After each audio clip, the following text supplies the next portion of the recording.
Hey, got my spare room. And this time, as you can see, famous hands. We haven't had a famous hands video for ages. Anyway, digress. Setting your LUXE up. This is for anyone who's interested and everyone who can't be bothered to go back through the videos. I've done this a few times, so I love you lot. Right now, so the better we can get this can to fit in this chamber, the better it's going to run, right? Now, if you've got your FT in, you've got more back pressure on the gun, so sealing this is really important. So the first thing I want to do is just the front and rear O-rings.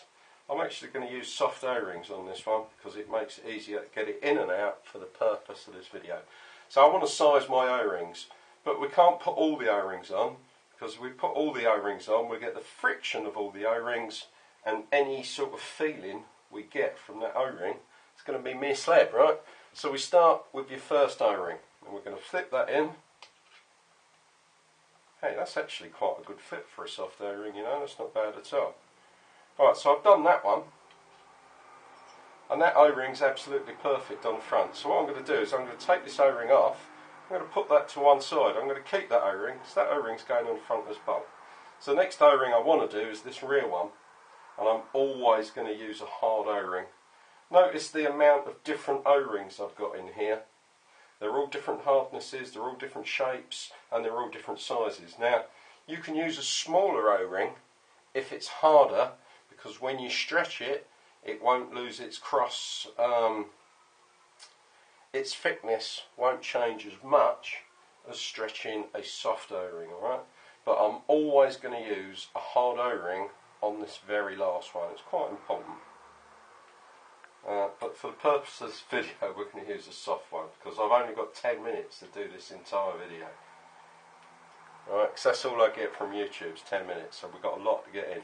So we're going to put our O-ring on the back, remembering that we've still got this one separated, that's the one from the front.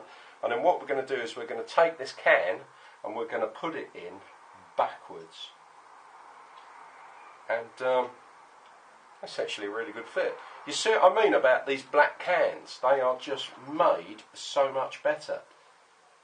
I think that because these were the first cans that LUXE were making, I think there was a lot more work gone into these. So I'm actually going to use soft O-rings on this can. I wouldn't normally do that.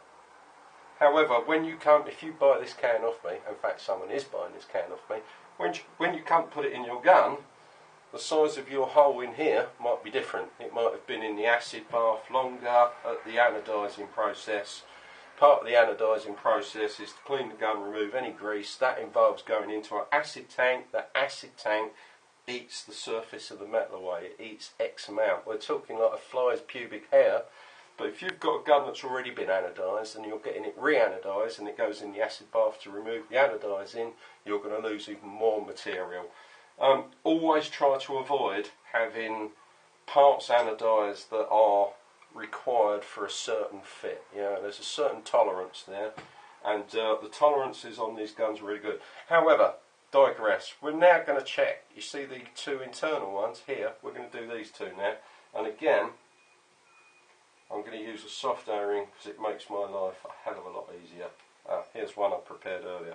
So how do we do the internal ones? Well, it's exactly the same process, but there's no other O-ring on the gun. So the only resistance I'm going to get is from this soft O-ring, right? Remember that when you push this can in as well, take your finger and put it on top of the O-ring so the O-ring doesn't pinch. So you're guiding the O-ring in. If I show you here, oh, in fact, actually, yeah, that's a really good fit. That's why I really like these black cans. These black cans are really good. I'll be doing this can with all soft rings. I mean, when I send this can out in the post, it will come with all the different O-rings, because I don't know what tolerance is going to be on your gun, right? Now, I happen to have a box of O-rings already here. Oh, that's a hard one. I do stain them as well with ink, which gives me an idea of how hard and how soft they are. Now, this is a soft O-ring, but it's actually in a different size, but we're going to try that anyway. So now what we're doing is this O-ring separator here. And again, man, that's a really good fit. That's fantastic. That's really, really good. Okay, so we can now go ahead, put all our O-rings on.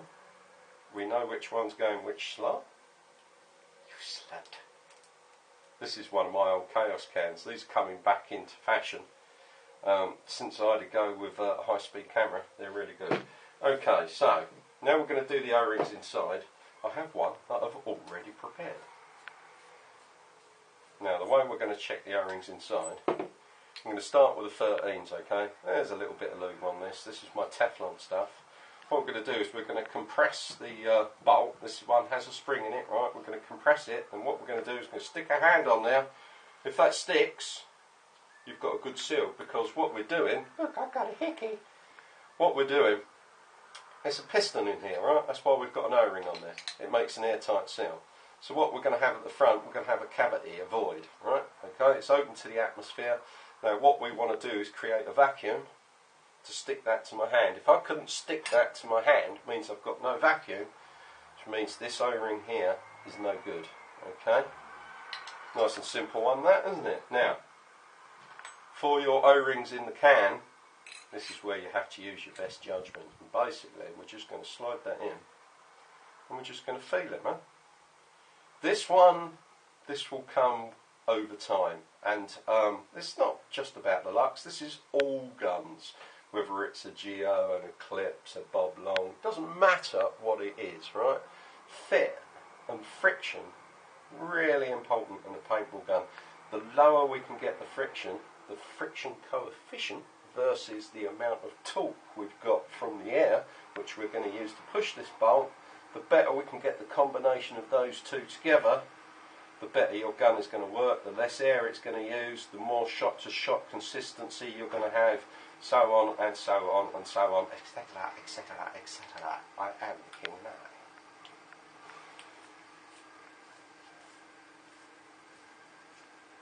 I've had a lot of people asking about this slotted bolt. Yes, I do make them, but man, it's a lot of work to do one of these. So these would be like, if you want one of these slotted ones, it's going to be like 120 quid, dude. And it's like, it's a good 2.5, 3 hours work. It goes just into the can, right? Because remember, I put reverse Venturis into all the bolts and everything to slow my air down after it's accelerated, so we don't get any swirls, eddies or whirls. But the proper way would look at that capitation. So that's that one done. Next thing, so I've shown you that one. This is a non-spring bolt, so how would we check this? This doesn't need a spring. This is the one we've done the other day with a front, small front, large rear.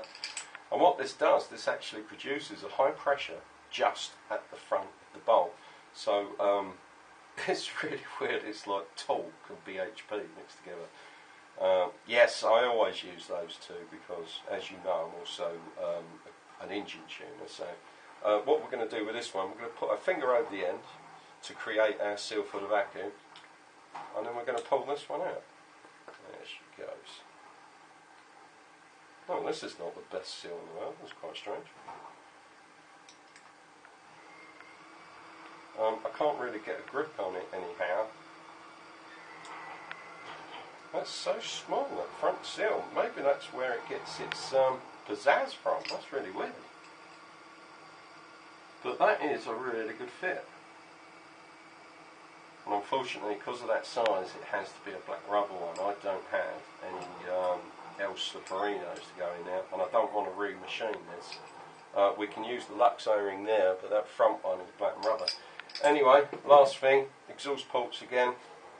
This is your exhaust port when your FT's in, right? And it's normally around 1/2 mil, it's not big enough. Any tuning tips, drill this out to 1 mil if you're running with your FT in. I drill to 1.2.